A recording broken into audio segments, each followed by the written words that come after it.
Getting started with OnStyle and assigning a DocConfig.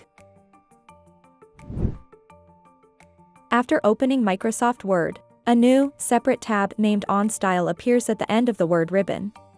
When you click on the OnStyle tab, only a starter panel is shown with limited features.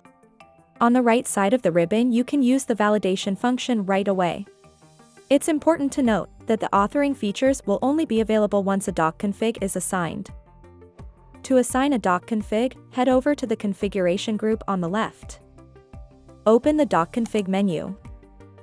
Then select the desired configuration. In case your current document is not empty, a confirmation will appear, as this process will carry out transformations. This will change your Word's language to English, change the page layout, and update styles. As you can see, a whole list of new functions appeared in the ribbon. Introducing the base functions.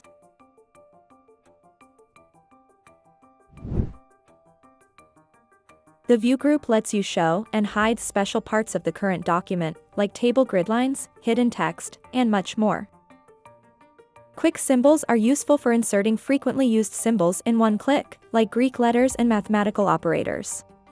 Format tools let you format the text independently of the style. List tools enable you to format and manage document parts as standard list items.